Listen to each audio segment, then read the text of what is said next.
Okay. For those of you who are watching the recording, thank you for watching. Everyone else, thanks for coming. This is really awesome to do a remote meetup and see so many people who I don't see except for maybe once a year at most. So awesome to see all of you. Tonight I'm going to talk about TLA+. I need to preface that with a caveat that I am not an expert in TLA+. I'm going to share with you what I know and what I've learned over the last month or so trying to prepare this.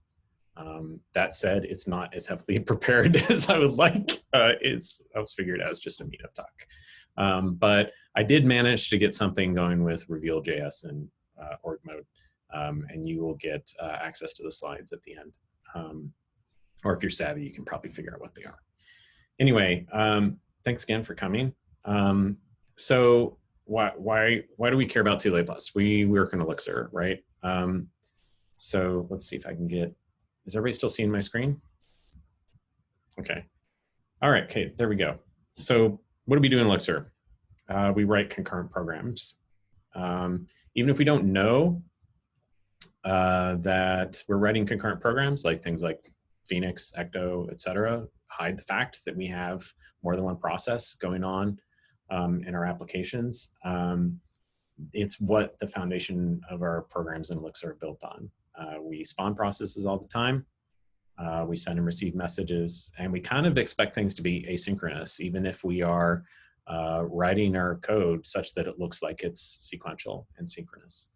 And this means that we have a lot of challenges that may be more difficult to understand than in languages that are strictly sequential. So how do we know that we haven't accidentally done something like gotten a race condition in our code, or caused a deadlock between two gen servers? This is like the classic Erlang Elixir problem. You write one gen server that calls another, and that gen server inside its response calls back to the first one. You create a deadlock. Or maybe you just created a collection of processes that you thought like might work, but in the end, they don't actually accomplish what you want to accomplish. I have accidentally probably done all of these. You know, it takes time to build experience about what certain things will cause that. But again, I'm not going to be talking about explicitly about what you might do in Elixir to avoid these problems. What I want to talk more about is how do you know if your Elixir program actually works? What things do? We usually do like unit tests. So we test the happy path, we test some of the sad paths, and those are based on examples. Now, if we want to go up another layer, we might get something that's a little bit more formal and do property tests like proper or EQC, or in some limited senses, stream data.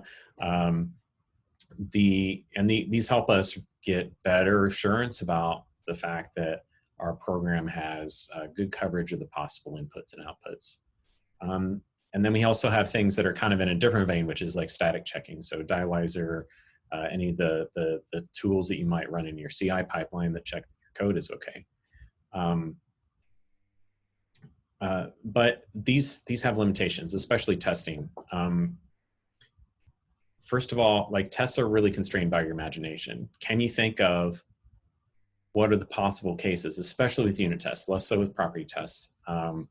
But with unit tests, can you think of all the possible combinations of things that might go wrong, and test that your system goes through a particular set of steps and gets to a desirable outcome, or exhibits a particular behavior when it hits an undesirable outcome. So like this, there's a lot of material out there about the combinational explosion of different interactions of features, and there's it can get really, really overwhelming.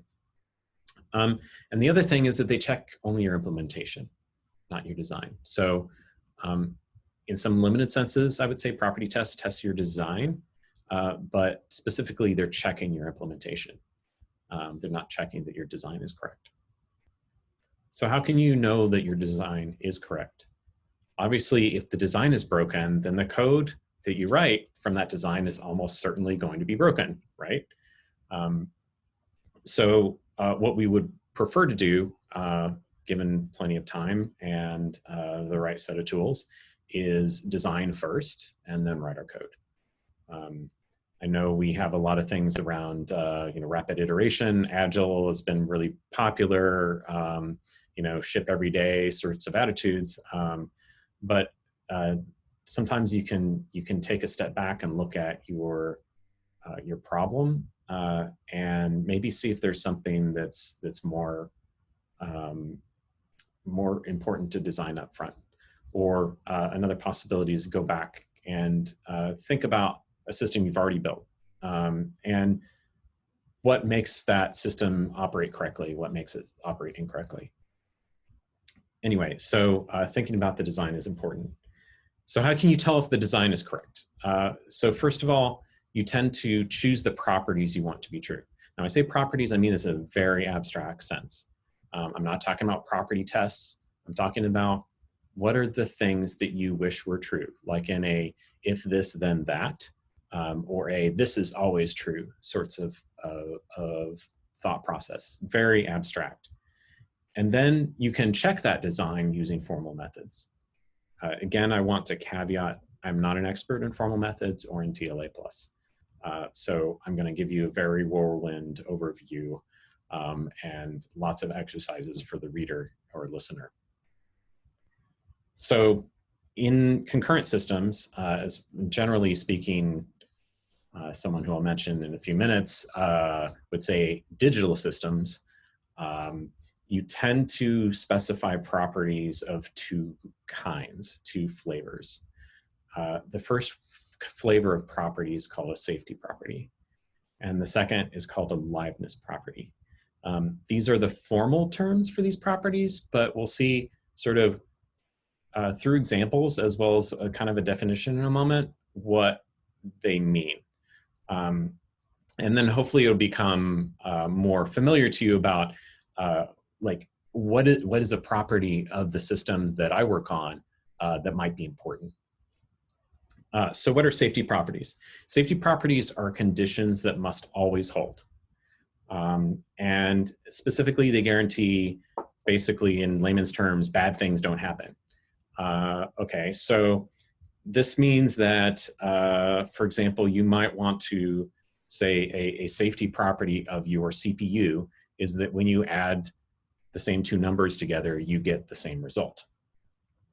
Now, it would be really bad if, for example, you had the Pentium bug and that safety property were violated, right? You would add two floating point numbers together, and depending on when you did it, you might get a different answer. So that's all well and good for a sequential system, but for concurrent systems like Elixir and Erlang and the Beam and distributed systems in general, including things like with front ends and back ends, there are safety properties that you might be concerned with are things like atomicity. So if you want to say that all of these changes happen or none of them do, then, for example, this would be a safety property of a database transaction. You want all the changes to happen or none of them to happen. The other aspect of atomicity is that they appear to happen at a single instant.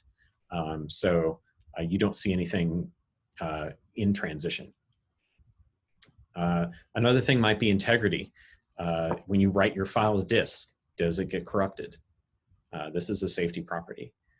Or does your memory, do you get a dangling pointer on your low-level data structure? Another one that is pretty common in concurrent systems is mutual exclusion. So making sure that two concurrent things, processes, threads, etc., are not using the same resource at the same time and causing each other to corrupt data or take an incorrect action.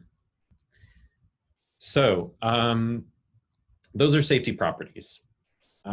And one thing that I'll bring up again later is that it's important to realize that With safety properties, you can think of a set of steps that might lead to a condition that will break the safety property, and that set of steps is finite. So safety properties have a limit. You know exactly when they're violated, and this means that at every step of whatever transitions your system goes through, you can check that safety property. So if it's going to be violated, there will be a finite sequence of changes to your system that will cause the safety property to be violated. And again, it's very much about either what is possible to do, so what can my system do legally, or under the flip side of that is under what cases is it operating incorrectly. Those are the sorts of things that you will see most often are like the simplest to understand in terms of what is a correctness criteria for my system.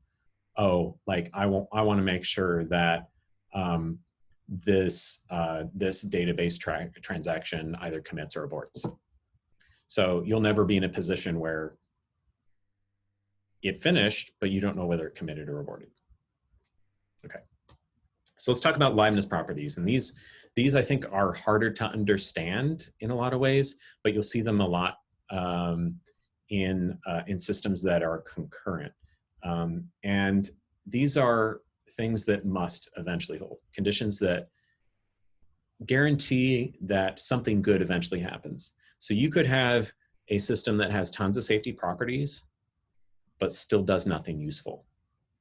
And that's what you need liveness properties for. Liveness properties say, this is an outcome that eventually the system will achieve. Okay, so what are some examples of liveness properties that we might want in a system? So for sequential programs, termination is the most obvious one. If I run this program with the correct set of inputs, it will eventually finish. It doesn't say anything about, well, like what are steps along the way. It just says it'll be in an end state after any number of steps. And I have two here that have kind of an asterisk next to them because they're a little more subtle. Deadlock freedom means that there's always a case where someone can continue. You will never have a case that you can't take a step that will avoid deadlock. Starvation freedom is also kind of a subtle but asterisk by it.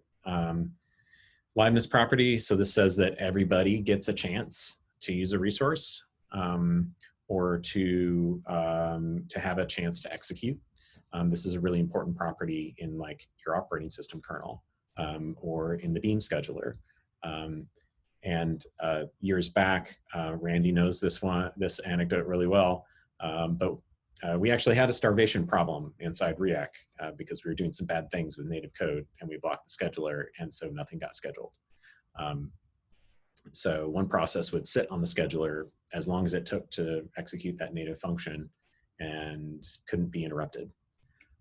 So that was a starvation. Now, that's what I mean by starvation. That's not a liveness property about starvation freedom, okay? Eventual consistency, had to throw that one out there. Basically, as long as the system can continue operating, eventually all replicas see the same value. That's a sort of liveness property. So they're always about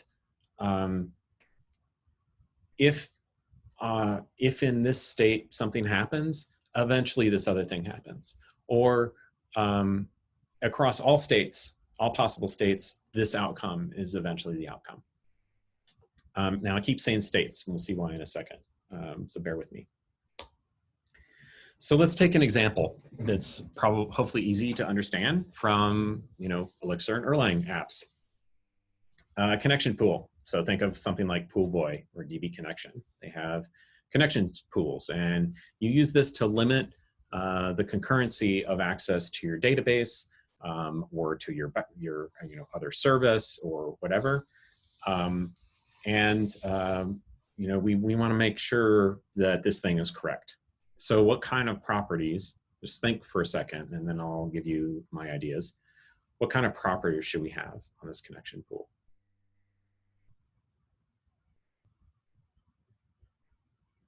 Okay, so I'm going to think of one safety property and one liveness property and share them with you. Spoiler alert, I already thought of them. So if we chose a safety property for this connection pool, I might choose isolation. So that's a short word for at most one process can have each connection checked out.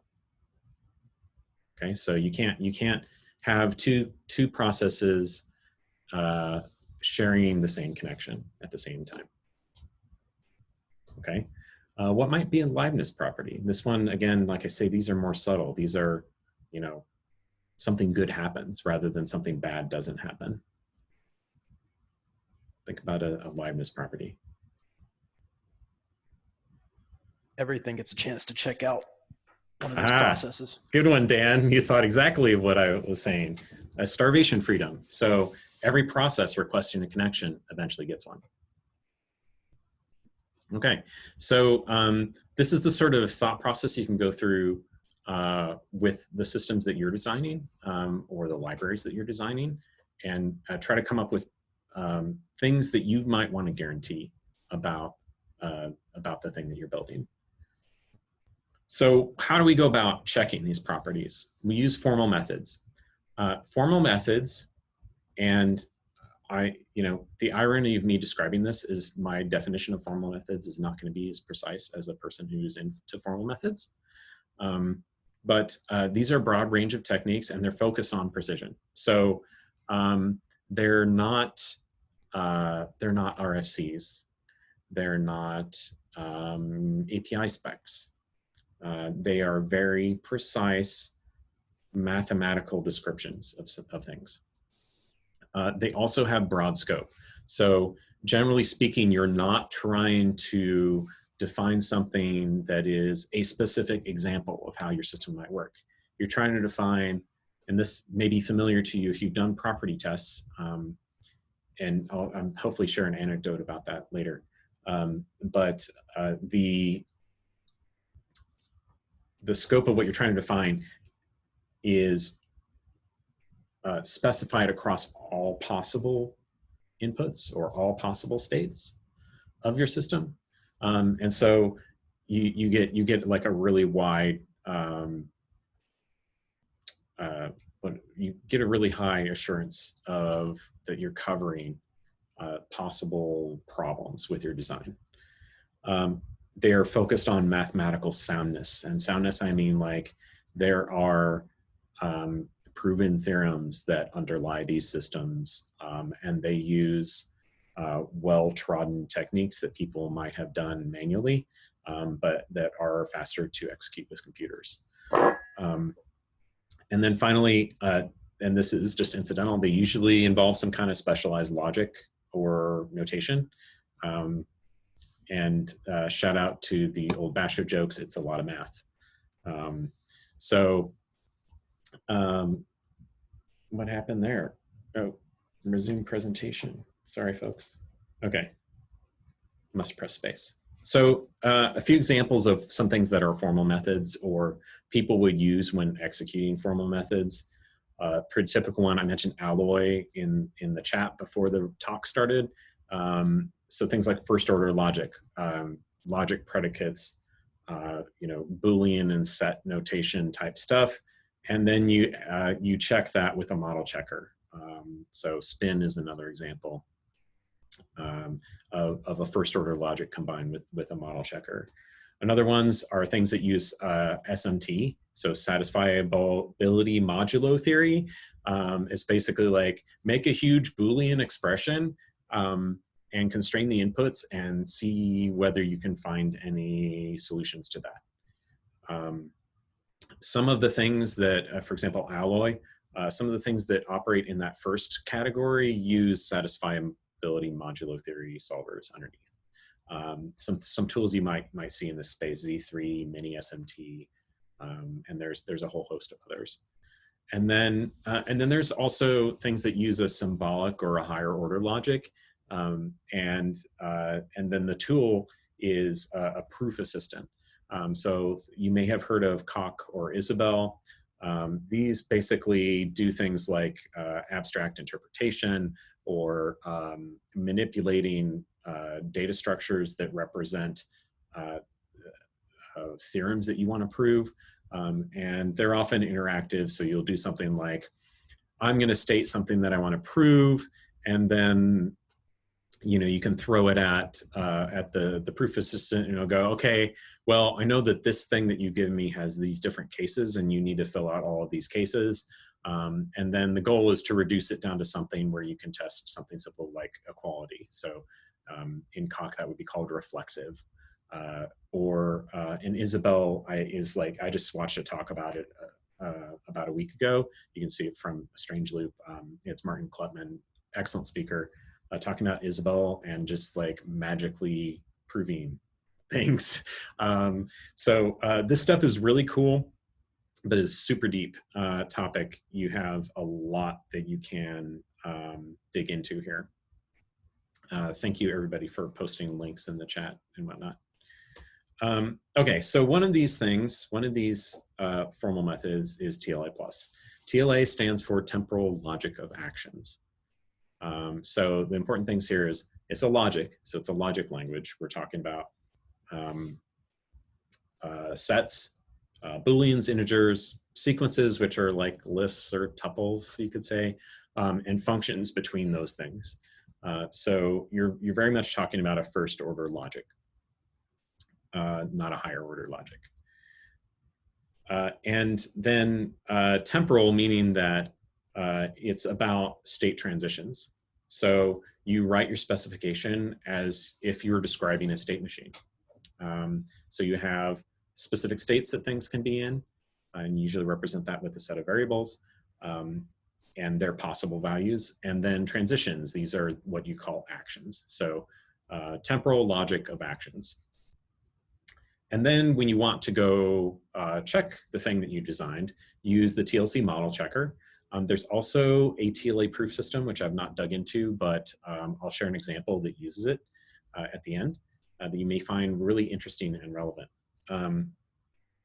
But it's worth noting, I didn't mention it on the previous slide, model checkers, their general strategy, and I'll probably mention this again, is to figure out what the initial state space is and enumerate all possible explorations of that state space and check them against all the properties that you define. So these can be really computationally intensive. And depending on the state space that you define, you could have something that runs in seconds, or you could have something that runs in days. It tends to have exponential explosion. So TLC model checker is what you use to check TLA plus specifications. I will also mention, I'm not using it in any of these examples for a variety of incidental reasons, but there are actually two languages shipped with TLA plus. One is TLA plus, the original, and then another one, which Shashank so greatly mentioned, is described a lot in this book, Practical TLA plus by Hillel Wayne, A-Press, is called PlusCal, and it kind of looks a little bit less like math and a little bit more like, oh, I'm writing an algorithm. So that may be easier to digest. But all my examples here are fairly simple, and I'll walk you through them. So this guy, who knows this guy? Leslie Lamport. He is the originator of so many things in computer science, specifically related to concurrent and distributed systems. He's the guy who invented TLA+. And unfortunately, some of my text got clipped here because the picture of him is too big. But his seminal paper, Time Clocks and the Ordering of Events in Distributed Systems, is the probably most or second most cited paper in all of computer science. He's one of the originators of the Byzantine generals problem. He created the version of the TeX formatting system, LaTeX. LA stands for Lamport.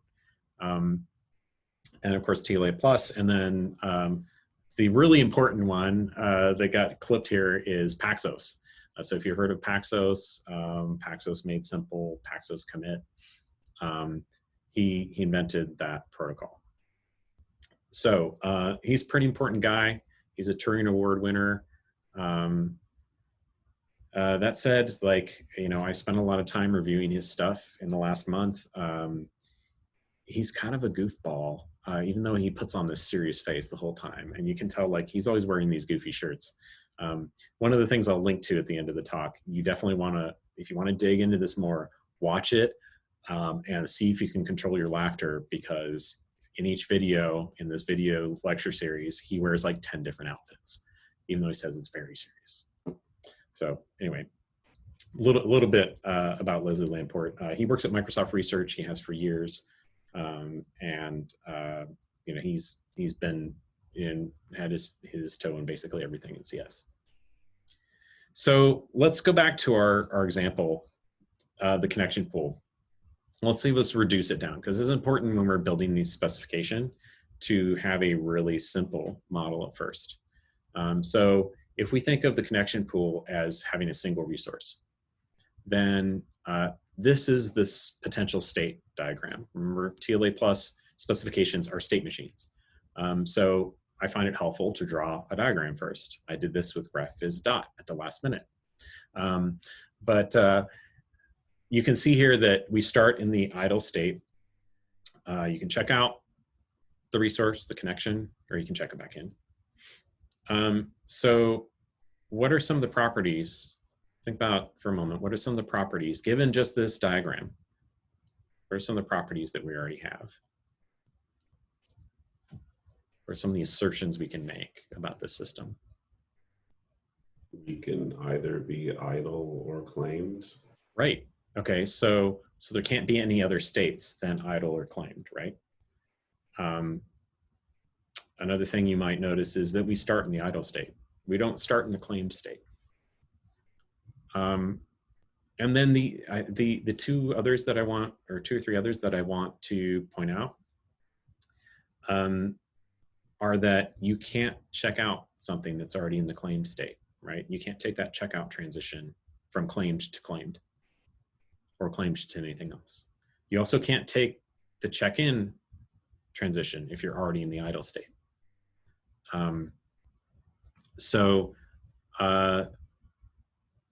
Yeah, so you can't check something in that's already checked in. So these are important things about, less about, oh, this is how my code works or doesn't work, but like specifying what's valid and what's not is the key to like building this state machine. Some things I left out of this state machine that are relevant when you're thinking about your TLA plus specification. You can sit in one of those states for step after step after step and make no transition. And we'll see why this is important. Hopefully we'll see why this is important later. I'm gonna show you my demo. Okay, so what if we wanted to go and specify this single resource connection pool? Get folks back here. Okay, so TLA plus has a very peculiar syntax. Most often you will be using its interactive development environment called TLA plus Toolbox. Go download that now while you're watching. It'll have better syntax highlighting than unfortunately my presentation gives. But let's say, you know, looking at this state diagram, the state transition diagram, what can we say about this? Well, we know we have something that changes from state to state, and that's which state are we in? So when we start off the spec, we want to say that, thank you, Amos, brew cask install TLA plus toolbox, if you're on a Mac.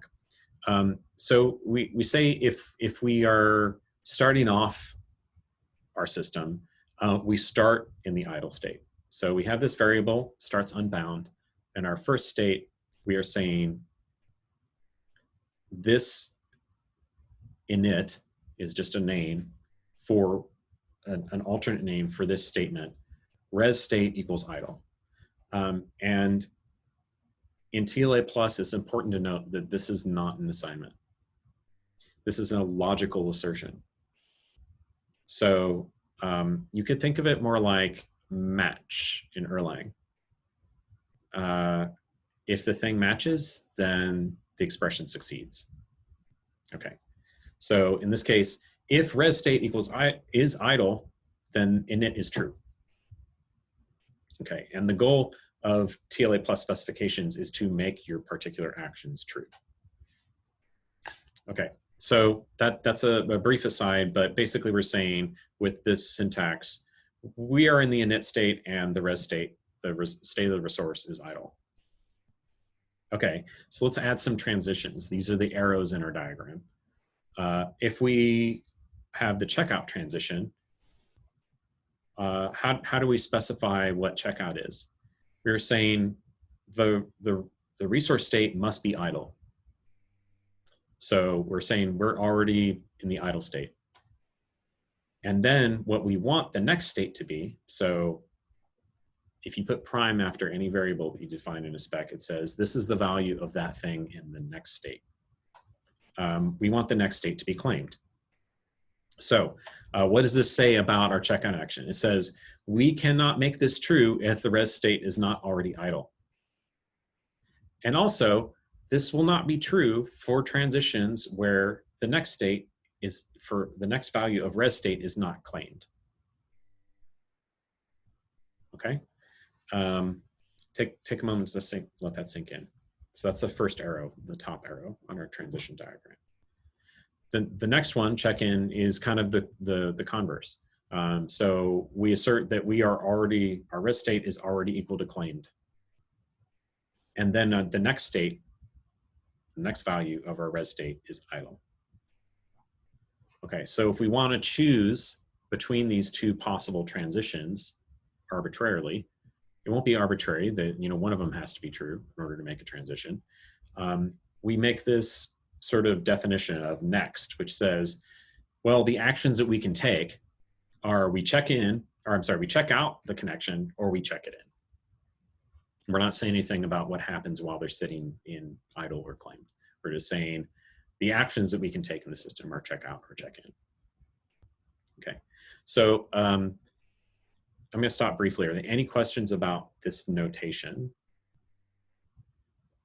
What it means? Okay, so let's go on. The next part is kind of where we put it together. So I made this little brief definition. This is kind of a convention in TLA+. You have something called vars, which you reuse a lot. And the only variable we have in our state is the res state, idle or claimed. So the specification of our system, so what does it take, the spec meaning what does it take to get this thing up and running and acting correctly? Which is to say that we have an initial state, and here's the weird notation, bear with me.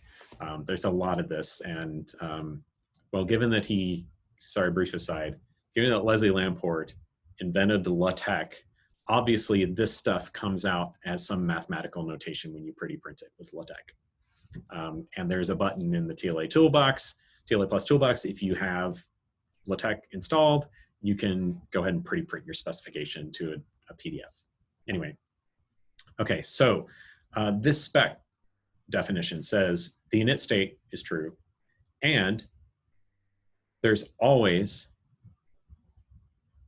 possibility of taking a next transition, or no variables have changed. So in other words, we can sit here, the spec says the init has to be true, and then we can either take a next step or sit in the same state and do nothing. Okay, another way of writing this is that you could say init, or, and I'm sorry, the math, I didn't explain the mathematical notation. The // so the up pointing triangle means and, so like logical and. And the down pointing triangle, which you'll see later, cup, means or, logical or. So another way we could say this is init and, in parentheses, next or vars prime equals vars. So the variables don't change.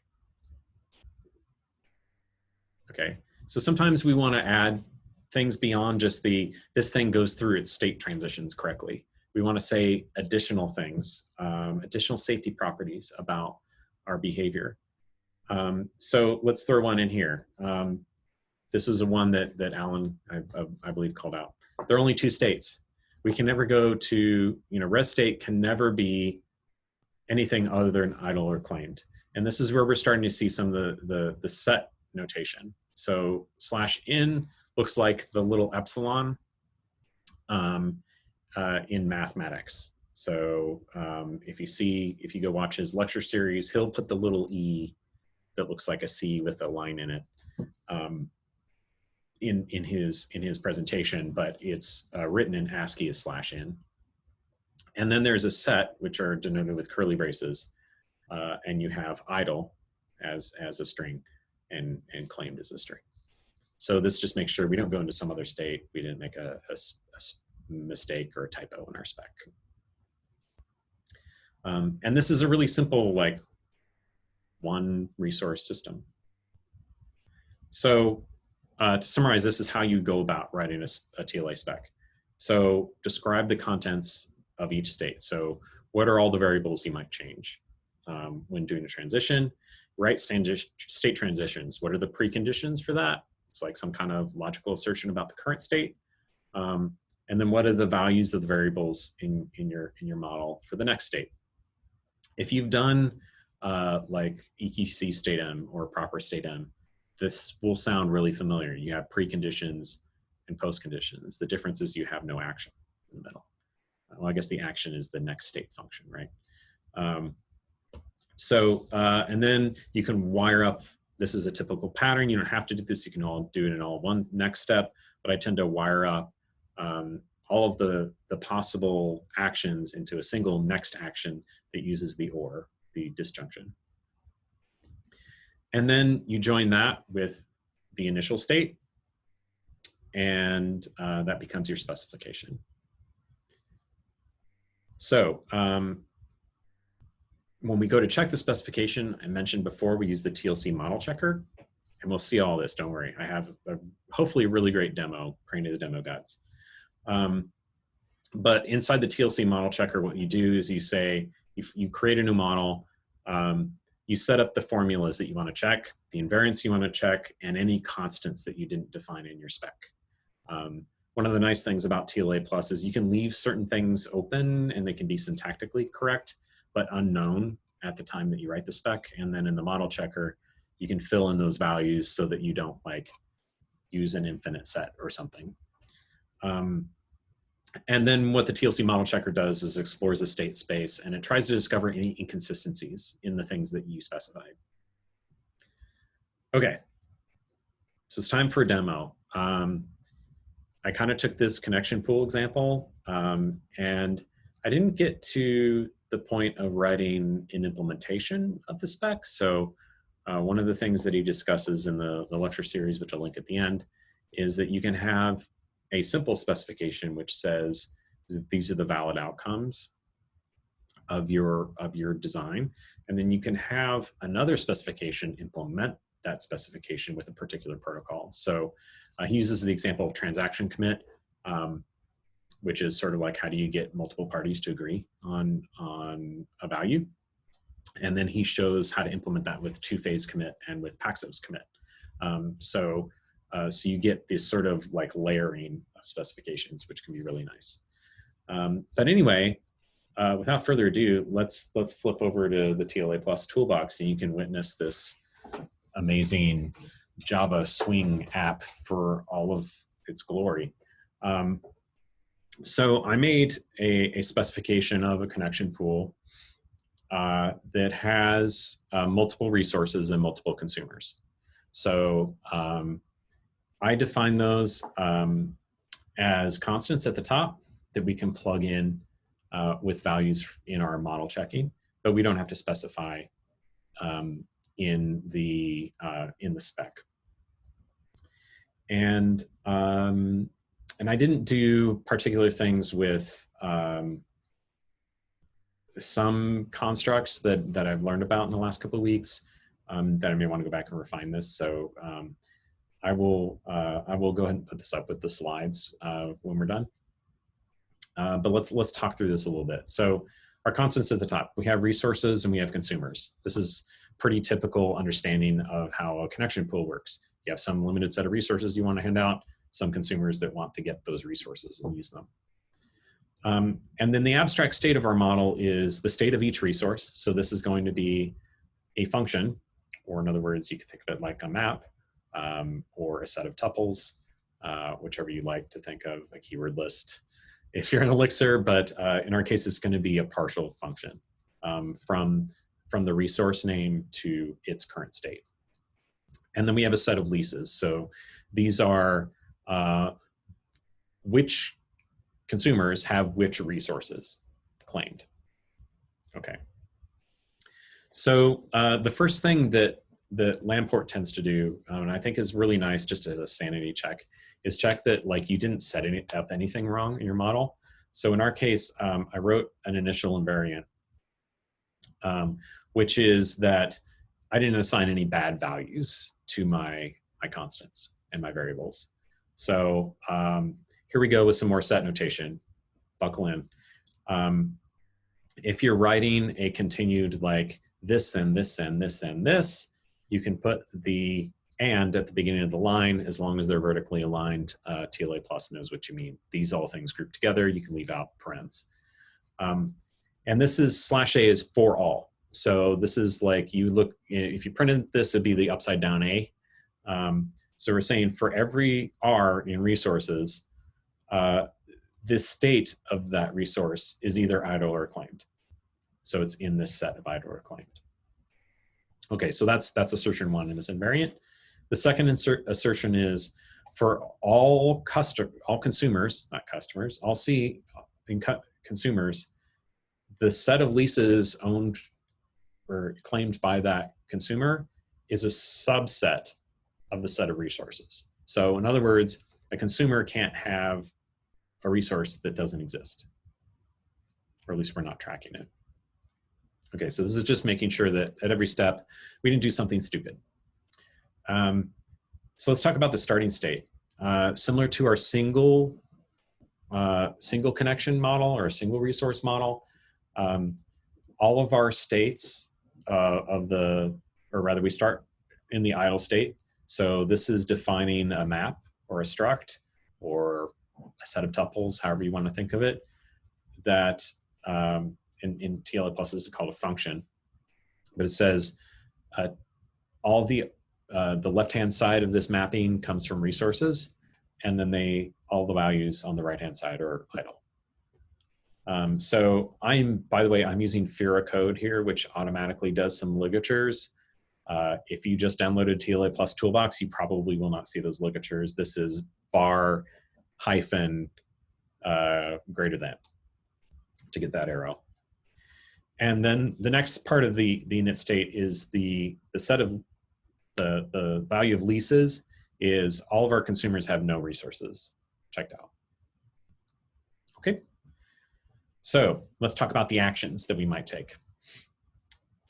So I parameterize this, and in retrospect, I probably would do this differently, but bear with me here. So if we want to say, if we are having a resource checked out by a consumer, what are the preconditions for that? The resource state must be idle. So you can't check out something that's already checked out. And then the next state for the resource state. Now, this is a thing that may be different than what you're used to with Elixir, where you might be able to update a small part of a data structure. You have to re-specify the entire thing. So this is a shorthand notation for saying this is the previous resource state, except that this one element is set to claimed. And similar down here, we're saying the new state of the leases is the same as the previous one, except that now this consumer has added to its set of leases the resource that was checked out. Okay, I need to pause because this is heavy stuff, and this took me most of a day to figure out. I'd be happy to take questions before we go down the page. Also, how's the text size on that? Is it big enough for everybody? Yeah. Okay, cool.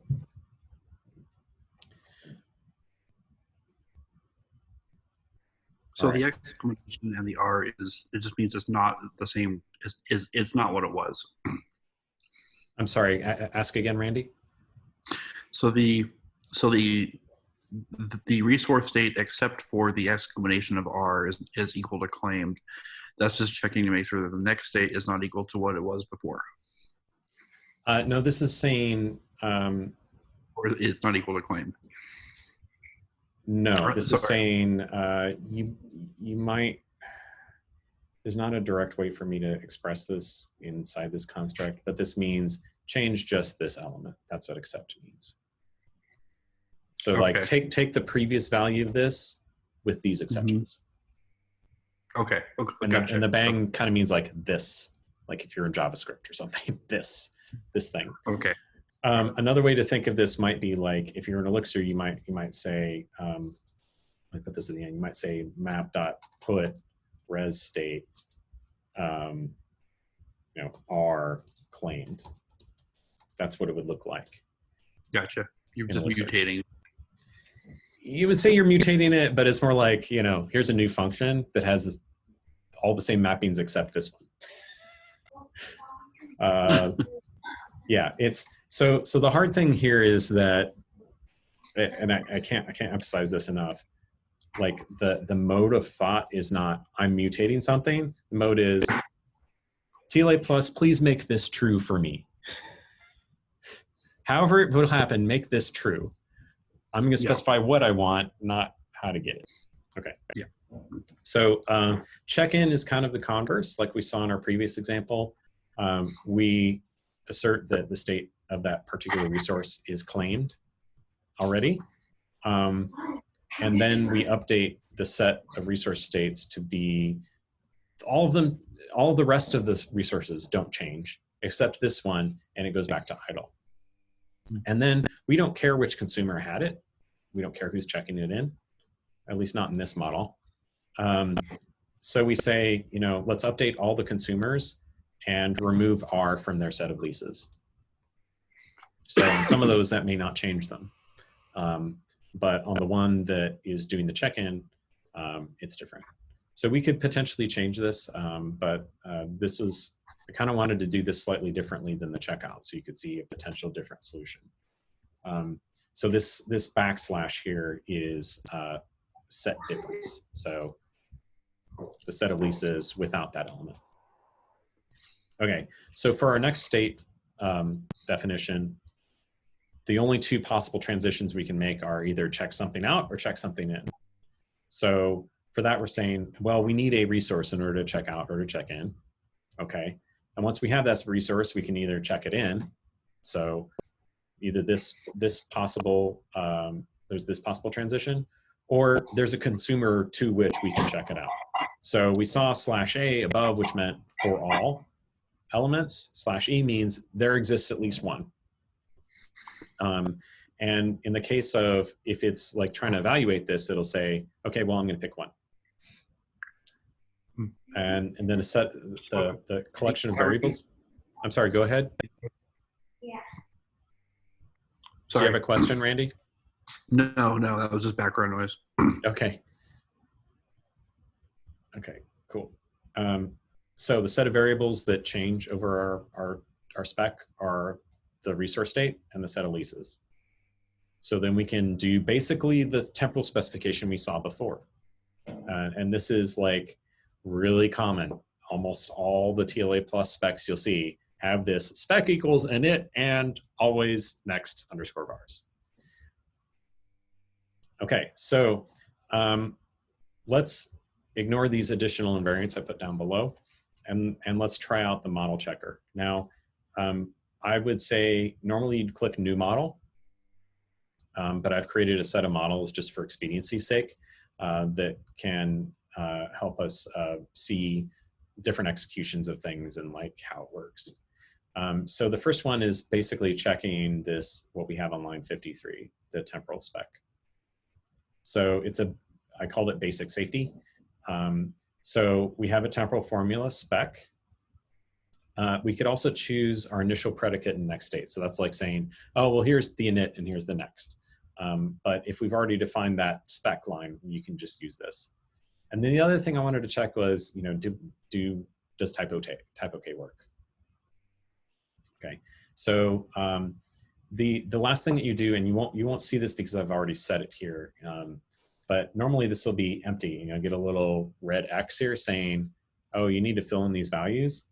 So for the set of resources, I chose a set of model values. This just means that they're sort of like atoms in Elixir. They're kind of arbitrary. They have no intrinsic meaning. They're just names. And this is a symmetry set you don't really need to worry about in this example, but it's useful for cutting down the size of the model space. So we set the set of resources to be 3 resources. And just for argument's sake, I set the set of consumers to be 5 consumers. Okay, so let's run the model checker. And if we click the green arrow, fine, save it. Make sure I didn't break anything. And it'll run in the background if you choose to. So you can see here, it took roughly about 3 seconds to execute in total. It found 50 total states, but 7 of them are distinct. So 50, that's meaning like it probably took 50 different paths. And you can see how many times it hit different transitions and states. So we know that our first temporal spec is okay, and our type invariant, that we didn't assign any bad values to our variables. That one is okay. So what we could do potentially is let's make a bug in our spec and then see that fail, because that's pretty instructive. So let's say that when we check something out, that it stays in the idle state, but somebody gets it. And let's see if our model checker is able to detect that bug. Okay. While that's running, could you go back to what you just commented out? Yes. So I said that the next state of res is the same, except R is claimed. Okay.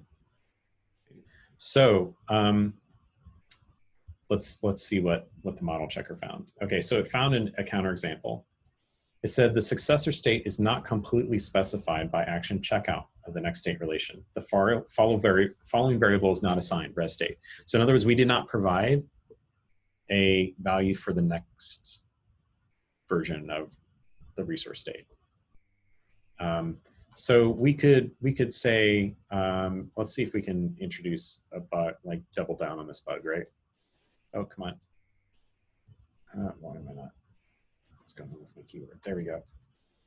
Okay, so let's say, I don't know what's going on here, folks. I'm really sorry.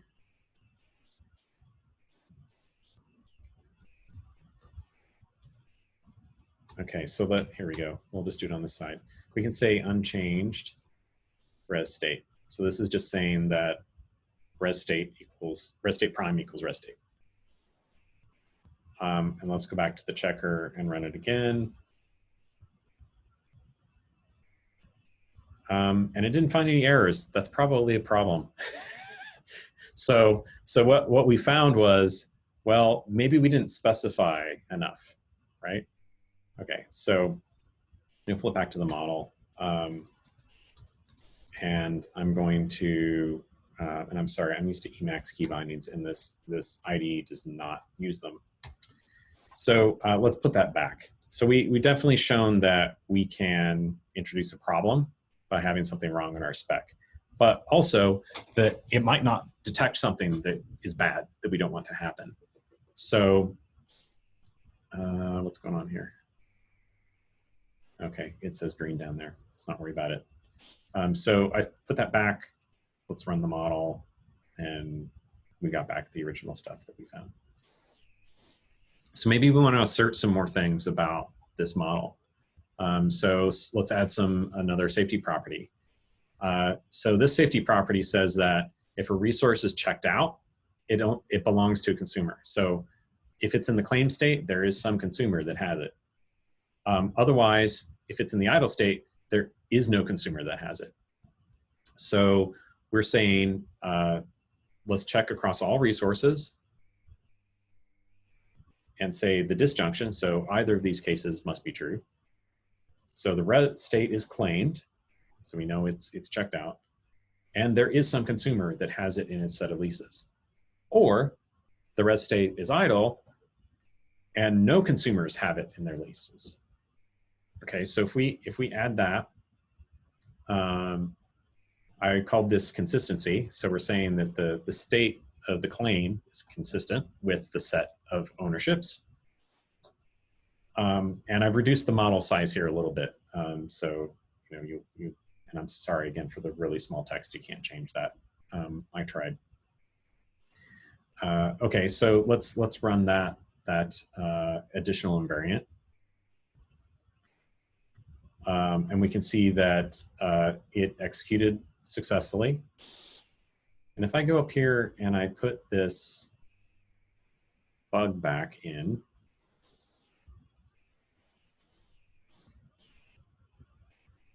there we go. We say unchanged as state.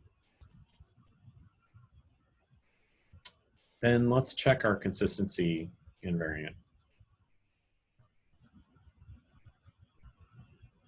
We run it again, and we can see that it found an error.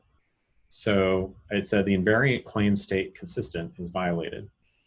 Let's grow this a little bit so we can see what happened.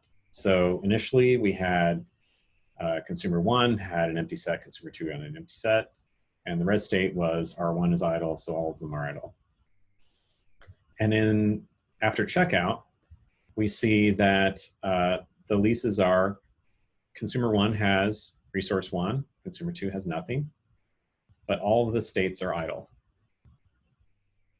So we have something claimed by a consumer, but it doesn't think it is. Okay, so this is a sort of way that you can figure out what's wrong with your spec. So let's close that error and get rid of our bug again.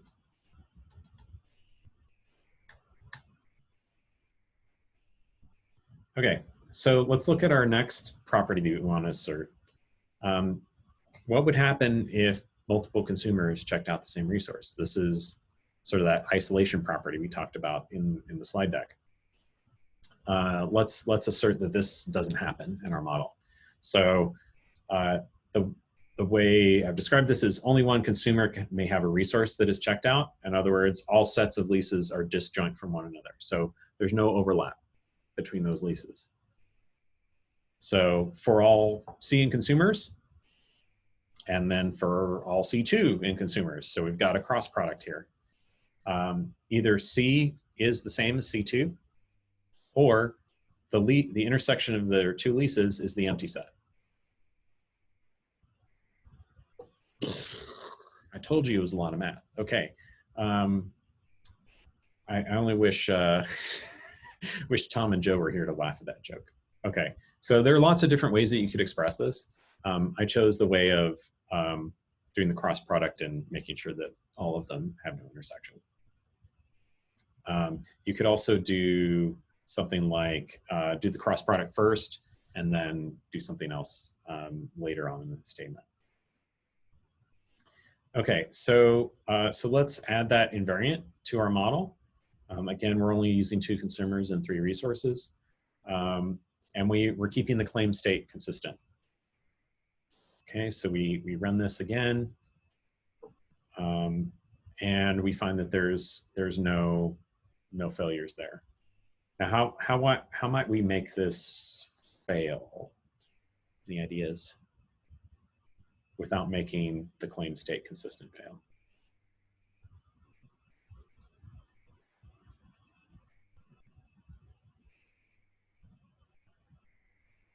Maybe when something checks something in, it doesn't get removed. Let's try that. So when we check in a connection, oh, poo. It's doing that again. No. I'm very sorry, folks.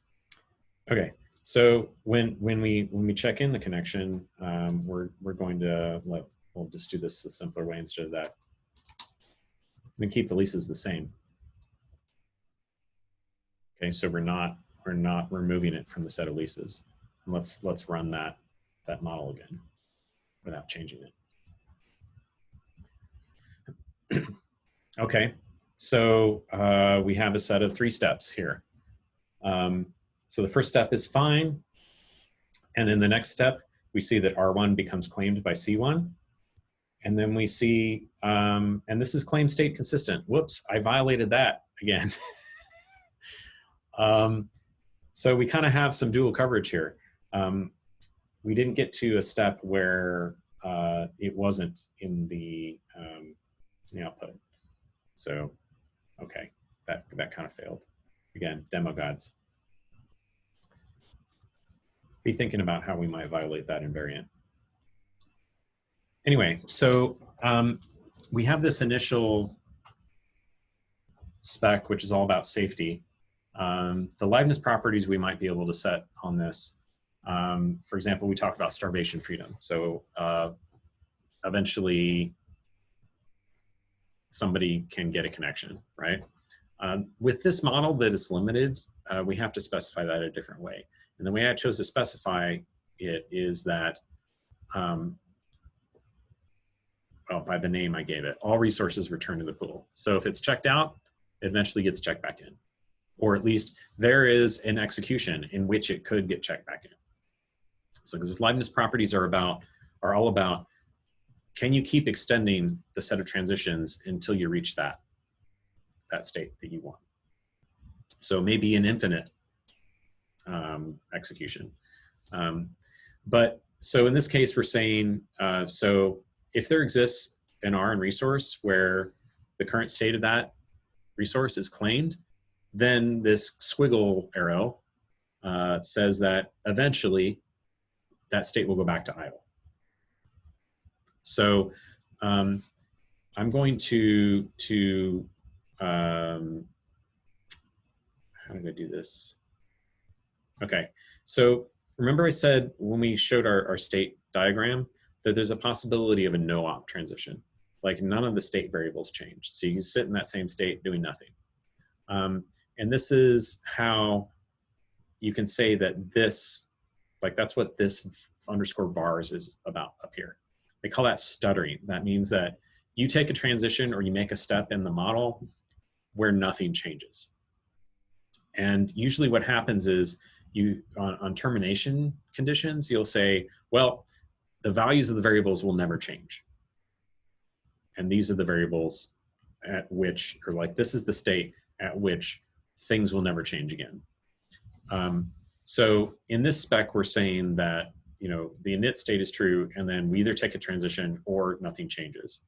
But if we get into a state where, let's say, let's try this starvation freedom with this temporal property. So we didn't add this to our temporal formula, but we just say we eventually want everything to check back in. So if I Sean, you didn't revert the change you made before to make the model. Did I not?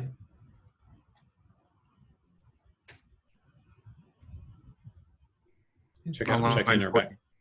On 42, leases is equal to leases at the very end. Oh, thank you, JJ and Randy. Okay, thank you very much. we were going to discover a different problem when I ran this model. Okay, so let's look back at this liveness property again.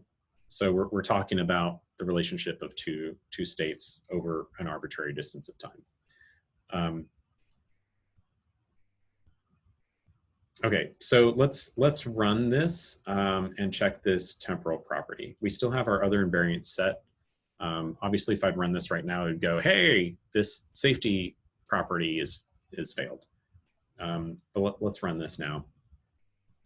And what we should get is it says temporal properties were violated. So how do we know what's going on down here? We have this set of steps here that happen, and we take a transition, we check out, and all resources are claimed. And then we sit there and do nothing. So there's no transition that the model will take that will ever release those resources, because it's totally fine to keep choosing to not do anything. And so this is where I have to introduce a new concept, which is fairness. And there's two kinds in TLA+, weak fairness and strong fairness. Let me quickly look at my notes in the other window, because the distinction is really subtle. So when you say, so let's make a new spec which includes weak fairness over these transitions. So this is saying our existing spec is true, and we also have fairness in these steps over the vars changing. So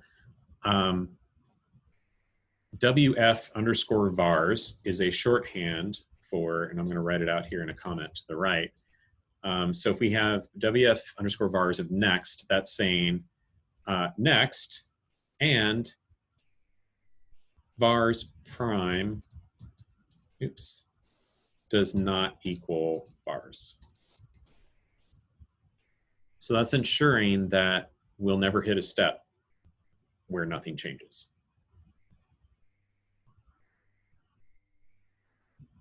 Okay.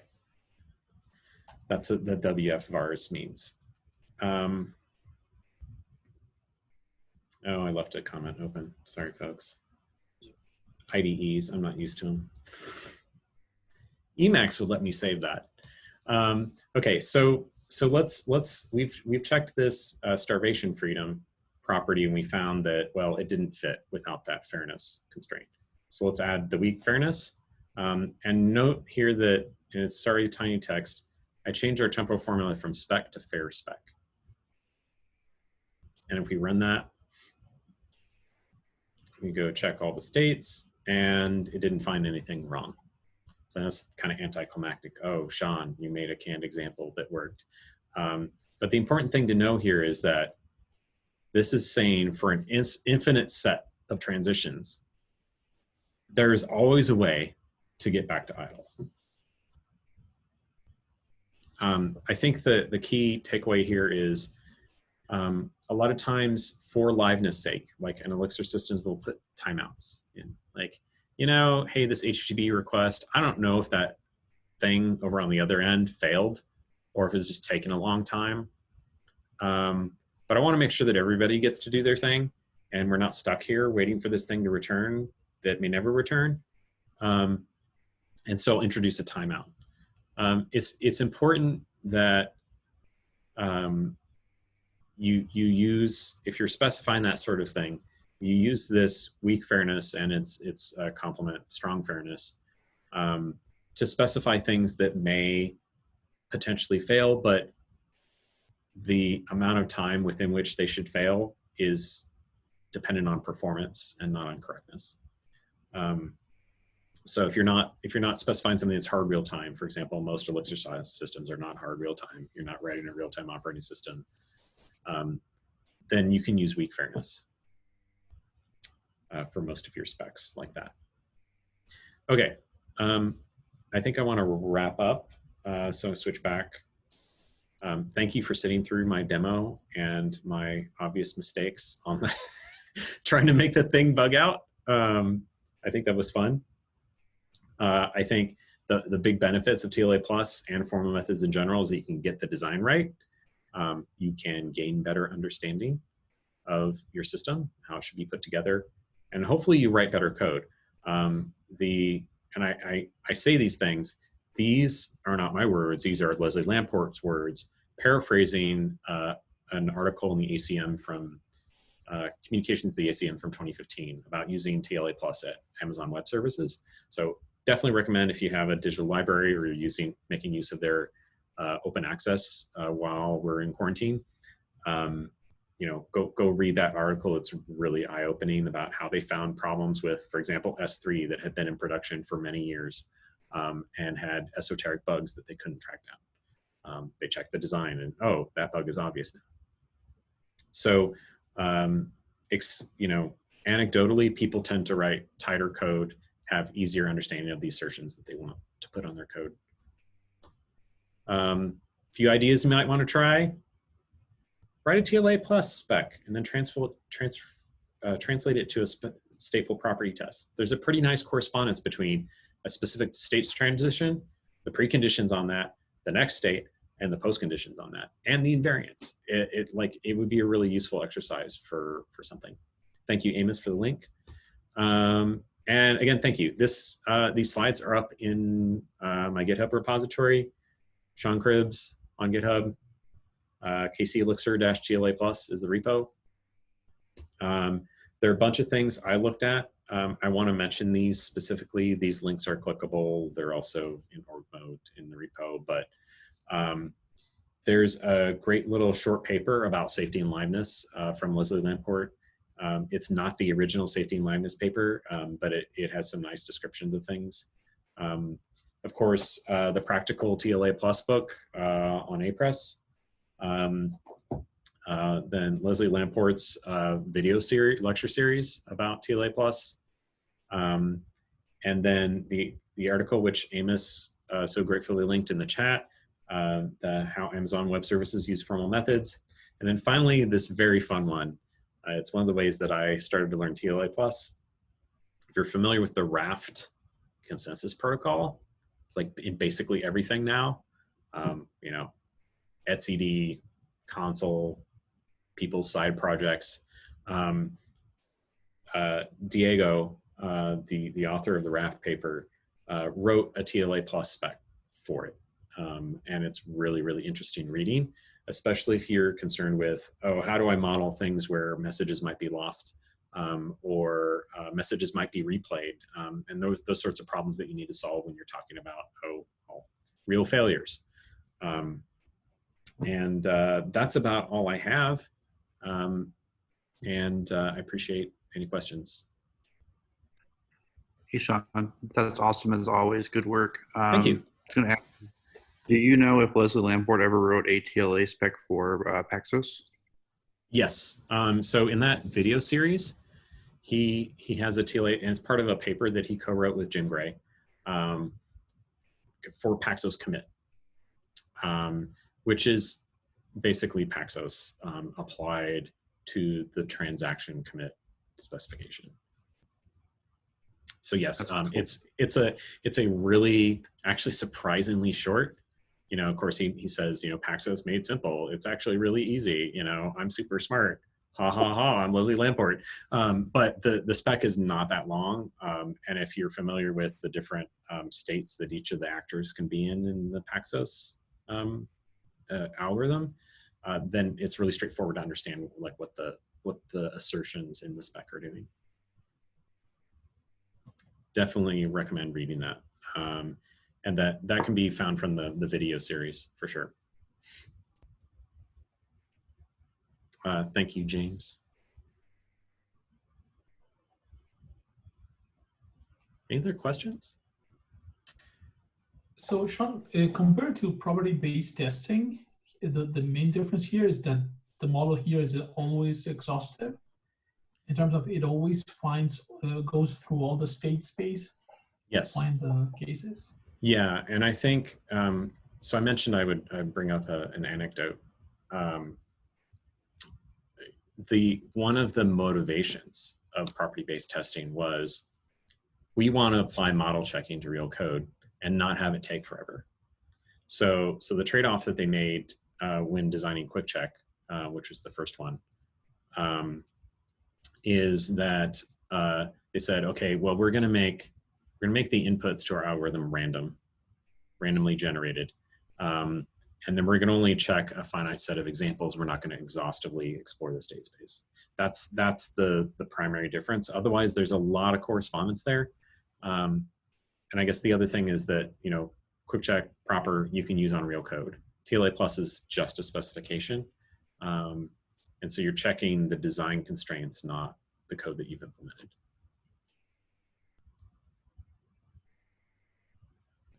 So then once you have a working TLA plus specification and then variants and stuff, then you port that into your code base and go to property test from there? Or what's the next steps after this? Yeah, you could do that. Or you could use it to write, write a document that says this is how we expect the thing to behave. That goes like in a bit more prose detail instead of just the mathematical specification. But this is a tool for thought, not necessarily for generating code. There are formal methods tools that can generate code because of the techniques they use. For example, Coq has a code generator. Because the mathematical techniques they use, they tend to generate really bad code. Code you would never ship in production. But they're like, oh, hey, you can generate code from your spec, cool. The big one being with those things that work on higher order logic and symbolic, execution or abstract interpretation. They tend to use, instead of real integers, they tend to use like piano numbers. So you'll get, instead of the integer 1, you'll get s of 0 or s of z, and then 2 will be s of z, and then and so on, and it gets to be a little bit silly. So Samuel asked, are you using this in your work currently? What benefits are you seeing from it? I mentioned in the chat before, I'm eager to use this in my work. In my previous job, I was about to probably look into using it. But for my current stuff, I'm using Alloy. Check out this book and the talk from Strange Loop. I'm not directly translating things from those specs to property tests, but they helped me think about the domain a lot.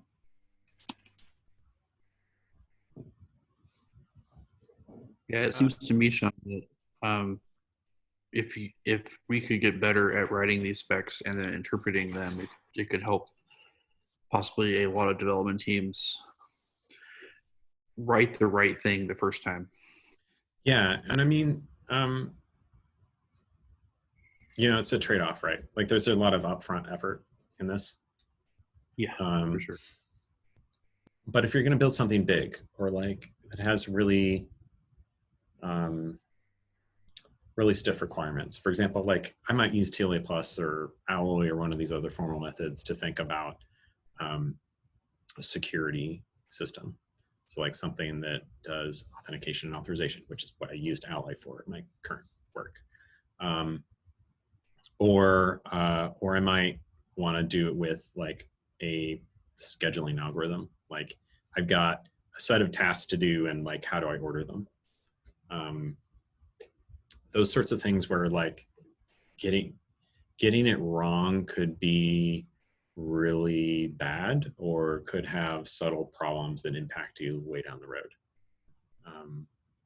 Yeah, that's the sort of thing I would use it for. Obviously, like if you want correctness, like in like a very formal academic sense, then yes, absolutely use this. Like the Raft protocol is perfect. Like if you're writing a protocol, use a formal method. Like there's no downside, because if the downside of not using a formal method with a protocol is you get it horribly wrong and nothing works, right? Or it like maybe occasionally works, but you're not sure why. And you're not sure why it doesn't work either. So it's a design tool. Yeah. Thank you for the question, Randy.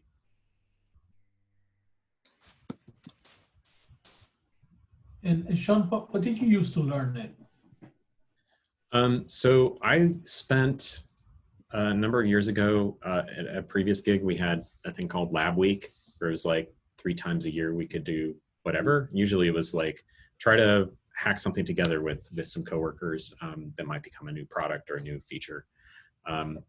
Often I used it for, I want to go learn this thing. So I used that week to learn TLA Plus one time to specify a resource manager. So like if you wanted to get a connection to some machine across the network, send messages to it, and you wanted that to potentially be shared within a bunch of Elixir processes. I wrote a spec for like what are the state transitions that thing goes through in TLA Plus. Actually, I think at the time I used PlusCal, which is the other dialect of TLA Plus, because it was easier to write, and I didn't understand fairness well enough at the time. So I like slapped the keyword fair algorithm in there, and it just worked. But yeah, that's one thing I've used it for. JJ, we should talk like tomorrow or next week or something if you really want to dig into this. I'm sure there's a lot of problems that we have that we could use TLA Plus to model. Okay, thanks. Do you mention the primary difference between fairness and weak fairness is essentially the constraint on when the resource frees up? You kind of mentioned something about the timeout of. Yeah. Oh, okay. So that's not the difference between weak fairness and strong fairness. So it's not like how eventually consistent is eventually consistent. It's more subtle than that. So weak fairness prevents stuttering. Stuttering meaning like there's a case where you have a repeated set of steps where nothing changes and you don't execute an action that could be made true. So weak fairness says if the thing could be made true, eventually you need to make it true. Okay. So there's this concept of certain actions are enabled and some are disabled. And that's like about breaking up the disjunction of the next state into which paths could I take in this step? And they say that a particular step is enabled if it's possible to take that. So it's like all about branching of the state space. So weak fairness says, there's no constraints on when eventually. Is that what makes it weak? Yes. So it's saying it's about how strictly it takes that transition. So weak fairness permits any number of stutters as long as it eventually takes the transition. And strong fairness would be like no stuttering or very limited stuttering. Right. Strong fairness says if the thing is enabled, you need to take it at any step. And the constraint that strong fairness puts on the model is that, and he describes this in really great detail in the video lecture series, if you have the time to watch it. But it says if a step is like enabled, disabled, enabled, disabled, enabled, disabled. In other words, this is like saying, this is like putting priority on an action, saying if this thing is enabled, you needed to take that transition rather than allowing it to be disabled on the next step. So the example he uses in the lecture series is, keep saying he, it's Leslie Lamport. The examples that he uses in the lecture series is about a protocol that has 2 channels, one outgoing and one incoming. And there's a case where you could potentially, like he models losing messages on those channels, which is a typical thing you want to model in, like any network transmission protocol. So if you lose a message, or it's possible to use a message and you have weak fairness in the model, you would say that, if you have in his example, you have a separate step, which is take the message off the channel, like receive the message. What you can get into is a sequence of steps where the sender puts something on the channel, it's immediately lost and it's never received. Sender puts it again on the channel, lost, never received. And so you get in this cycle of states where you can never not lose the message. So strong fairness would enforce, yeah, if it's on the channel, there's got to be some time where you take this transition. Versus weak fairness, which would be like, well, the message is on the channel, I'm going to do nothing with it. Message is on the channel, I'm going to do nothing with it. Okay, eventually I get to a point where, yeah, I'm going to take that step and take it off the channel. Receive it. But if you can lose the messages, then you might not get into that situation where there's something ready to be taken from the channel continuously, and then you eventually take it. So strong fairness is the other way. It's like, if you can take it off the channel, you need to take it off the channel. Yeah, this has direct implication to some of his work around the Byzantine generals problem, doesn't it? Yes, absolutely. Cool.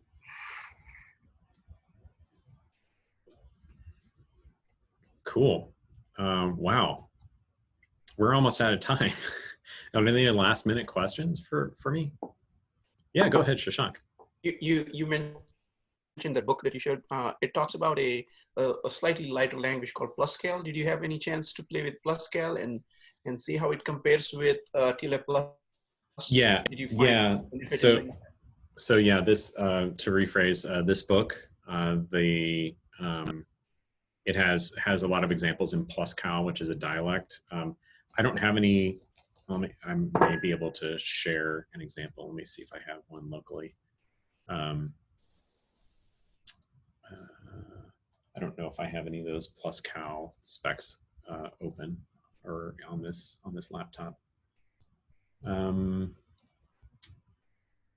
I do not right now. So I have, like I mentioned before, the first time I tried out TLA Plus, I used PlusCal because it was easier to write. I think now, like, I might just use straight TLA Plus because, like, at least with the example I demoed tonight, I spent a lot of time thinking about what are the steps. And I think if your algorithm is simpler or your specification is simpler, you can use PlusCal and you write a lot less. And then what happens is you write it in a special little comment. It's so silly, but whatever. It's a weird language. You write it in a special comment, and then there's an option in the menu, in the file menu, that is translate PlusCal algorithm, and it'll write out the equivalent TLA Plus spec for you, and then you can run that against the model checker. So yeah, it's a good way to get started. I don't know.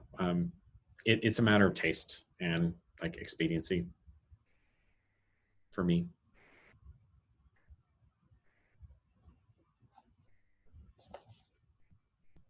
Any last minute questions? All right, cool. Thank you, everybody, again.